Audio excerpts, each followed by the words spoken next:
Hello everyone, আসসালামু আলাইকুম। কেমন আছেন সবাই? আশা করি ভালো আছেন। আমরাও ভালো আছি। আজকে চলে আসলাম তোমাদের মাঝে একটি রেসিপি ভিডিও নিয়ে। এতক্ষণে বুঝে গেছো কী রেসিপি বানাচ্ছি। আজকে হালিম বানাচ্ছি। তার জন্য একটা রেসিপি ভিডিও শেয়ার করতেছি তোমাদের সাথে। যে কখনো যদি আমার স্টাইলে বা আমার মতো করে তোমরা হালিম খেতে চাও তাহলে আমারটা ফলো করতে পারো। এই জন্যই ভিডিওটা করে রাখতেছি। এখানে আমি ১ প্যাকেট হালিম নিয়েছি, মানে রেডি হালিম যেটা বলে, সেটার প্রসেসটাই তোমাদের দেখাবো আর কীভাবে কী করে সেটা শেয়ার করব। এখানে প্রথমে হালিমের যে ডালটা হয় সেটা আমি এখন গরম পানি, হালকা গরম পানি দিয়ে ভিজাবো। হাফ অ্যান আওয়ারের মতো, মানে আধা ঘন্টার মতো ভিজিয়ে রাখবো। প্রথমে অল্প কিছু পানি দিয়ে আগে এটাকে নাড়ায় দেন পানির সাথে ভালো করে মিশিয়ে নিব। তারপরে আবার একটু বেশি পানি দিয়ে এটাকে আমি ভিজিয়ে আধা ঘন্টার মতো রেখে দেব, যেন ডালগুলো একটু ফুলে, মানে ভিজে, এই আর কি। এই তো এখানে ডালটাকে আমি ভালোভাবে নেড়ে মিশিয়ে নিতেছিলাম পানির সাথে। তারপরে লাস্টে আবার পানি দিয়ে এটাকে ঢেকে রেখে দেব। তারপরে আমি রান্নার কাজে চলে যাব। তোমরা দেখতেই থাকো।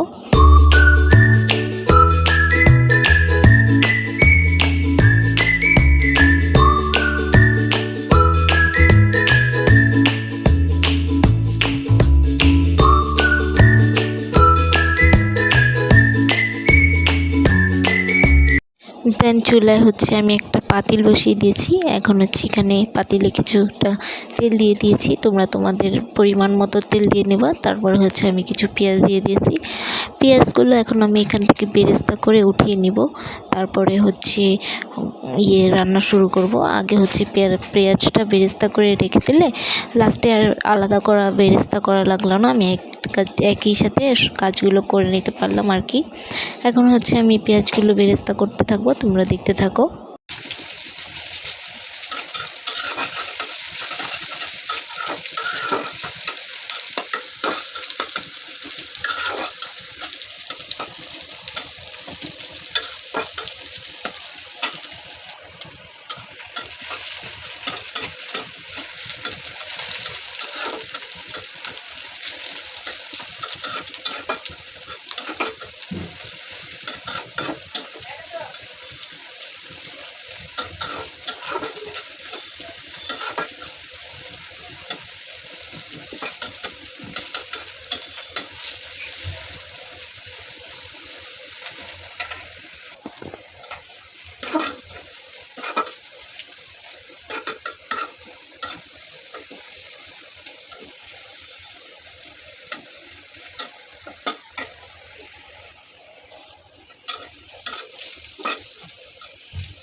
এই তো এখানে আমার পেঁয়াজ বেরেস্তা করা টান হয়ে গেছে। এখন আমি এগুলো আলাদা বাটিতে উঠিয়ে রেখে দেবো আলাদা করে। তারপরে এখানে আমি গোস্ত নিয়ে নিয়েছি, ৫-৬টা গোস্তর মতো নিয়ে ছোট ছোট করে কেটে এখন এগুলো আমি ভেজে নিব। ভেজে দেন এখানে আমি আদা রসুনের পেস্ট দিয়ে দেবো।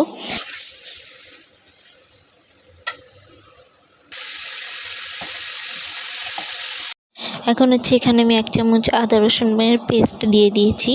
দেন এগুলো ভালোভাবে নেড়ে নিব, কিছুক্ষণ একটু ভেজে নিব।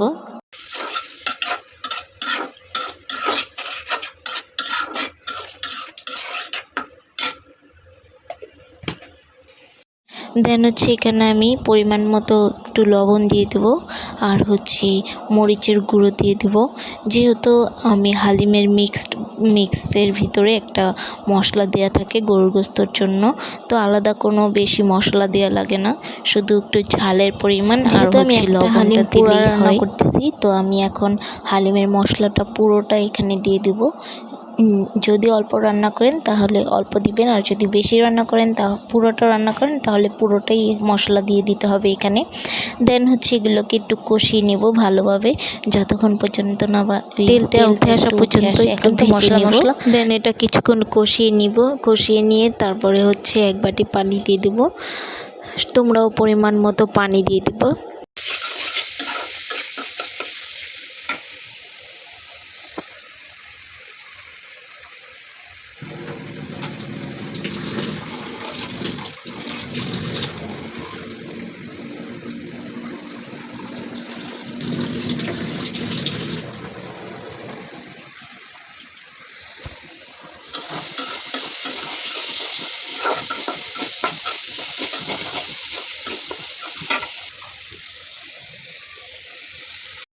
এই তো দেন হচ্ছে এখানে আমি পানি দিয়ে দিলাম পরিমাণ মতো।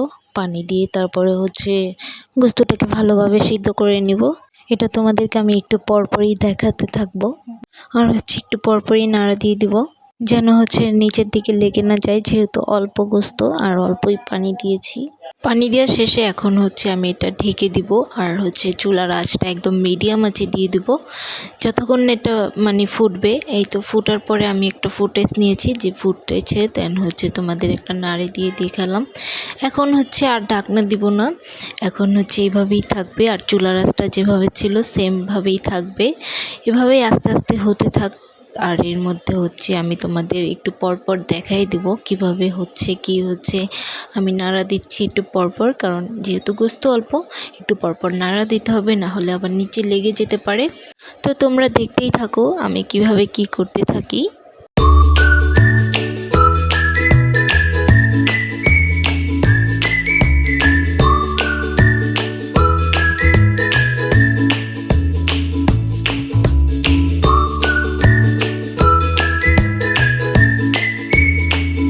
এই তো এখন হচ্ছে গোস্তর ঝোলটাও শুকিয়ে আসছে, আর হচ্ছে গোস্তটাও হয়ে গেছে।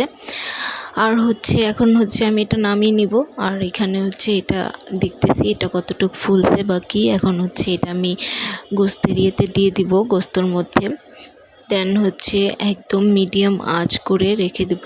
এর আগে হচ্ছে এটা আমি নাড়া দিতেছি, যেন দেখতেছি কোথাও কোনো দলা পাকায় আছে কিনা।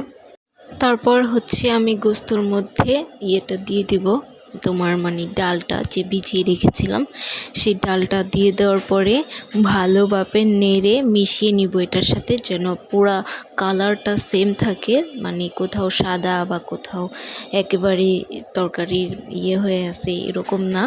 ভালো করে আমি মিশিয়ে নিয়েছি।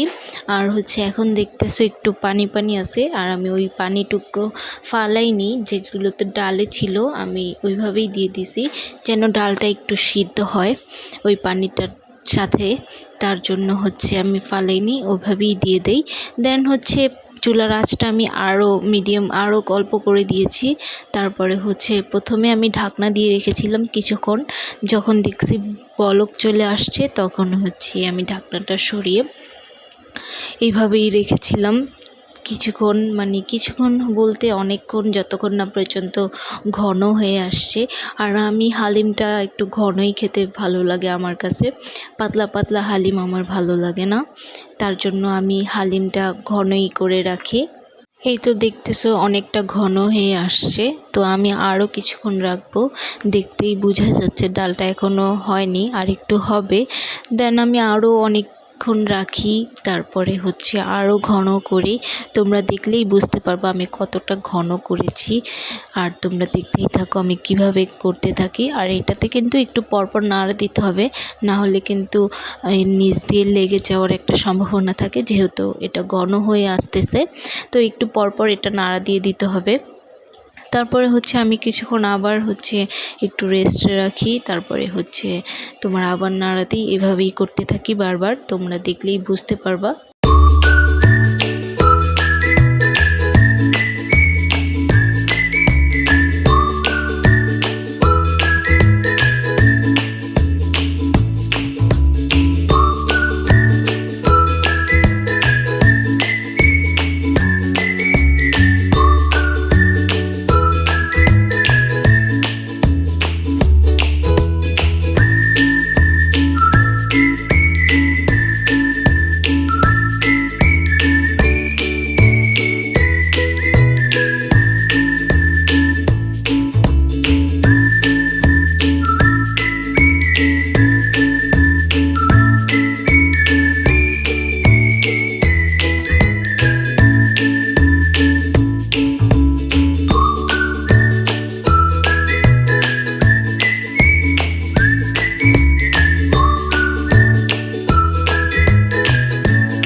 এই তো এখানে হচ্ছে হালিম রান্না আমার অলমোস্ট শেষের দিকে, হালিমটা পুরো কমপ্লিট হয়ে গেছে।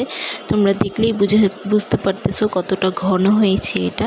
দেন হচ্ছে তোমাদেরকে আমি ডেকোরেশন করে দেখিয়ে দিলাম হালিমটার ফুল লুক কেমন হয়েছে হালিমটা। রেসিপিটি ভালো লাগলে অবশ্যই একটি লাইক দিও, আর কমেন্টে জানিও হালিমের ডেকোরেশনটা কেমন হয়েছে। সবাই ভালো থেকে সুস্থ থেকো। আল্লাহ হাফেজ।